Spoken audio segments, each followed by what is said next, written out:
मैं जिस चीज के ऊपर कविता कहने वाली हूँ, मैं पहले कह देती हूँ, मैं अनमैरिड हूँ, मेरी शादी नहीं हुई। जो मैं कह रही हूँ वो सामान्य मैंने जो देखा है उसके ऊपर मैंने लिखा है। अरेंज मैरिज के बाद जो लड़कियों की मनोदशा हो जाती है उस पर लिखा है। कविता का शीर्षक है मेरी अब शादी हो गई। मेरी अब शादी हो गई, सबकी तरह अपना घर किसी और के लिए छोड़ आई। अपने पिता का नाम मैं वापस कर रही और पति का नाम अपने नाम के आगे लिखवा लाई, क्योंकि मेरी शादी हो गई। अक्षत, कुमकुम और हल्दी की विधि द्वारा गृह प्रवेश कर अपने नए घर में मैं आ गई। कहने को तो पूरा परिवार है मेरा, लेकिन मेरा अपना वहां कोई नहीं। पहला दिन है घर का जैसे हो गई अग्नि परीक्षा। अपनी कश्मकश किससे कहूं पता नहीं, अपनी कश्मकश किससे कहूं मुझे पता नहीं, क्योंकि मेरी अब शादी हो गई।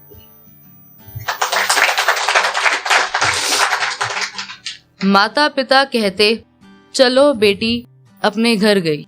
माता पिता कहते चलो बेटी अब अपने घर गई। सास ससुर कहते तेरा पति का घर है, तेरा अपना नहीं। मैं पूछती हूँ मेरा घर कहाँ है, सिर्फ इसलिए कि मेरी शादी हो गई।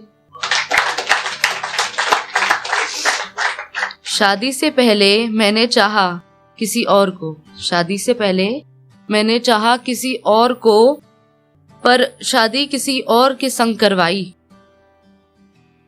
जात पात और संस्कारों ने एक बार फिर प्यार की हत्या कर डाली।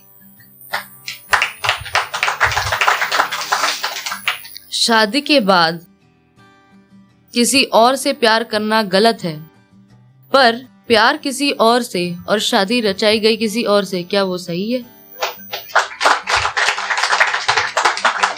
शादी जिंदगी का हिस्सा है, पूरी जिंदगी नहीं। लेकिन उस नई जिंदगी ने एक पल में मेरा नाम, घर, परिवार, मेरा सब कुछ बदल दिया, क्योंकि मेरी शादी हो गई। घर अनजाना, गली अनजानी, घर वाले अनजाने, गलियारा भी अनजाना, क्योंकि मेरी शादी हो गई।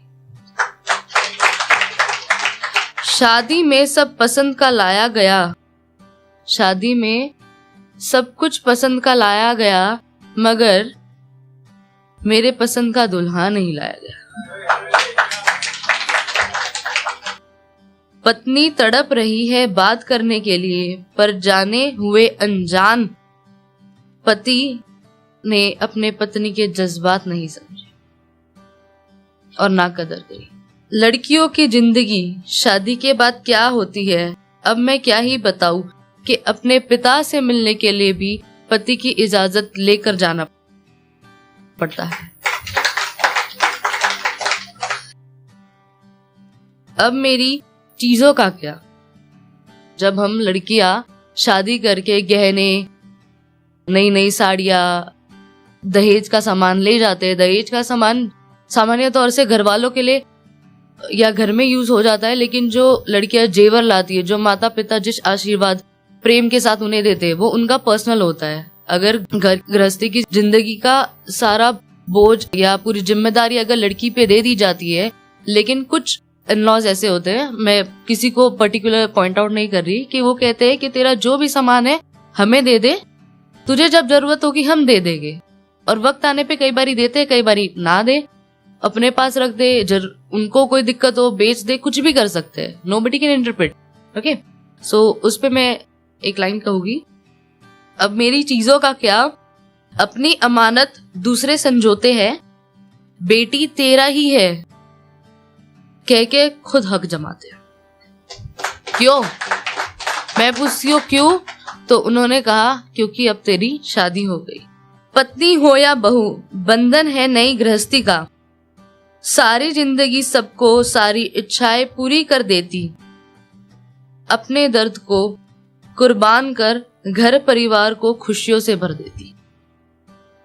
सीख मिली है मुझे रिश्तों को अपनाने की, सीख मिली है मुझको सब रिश्तों को अपनाने की। वही अपना घर है, लोग पराए हैं, पर क्या घर वालों को अपनी समस्या के लिए वो बाहर वाली दूसरी जगह से लगी।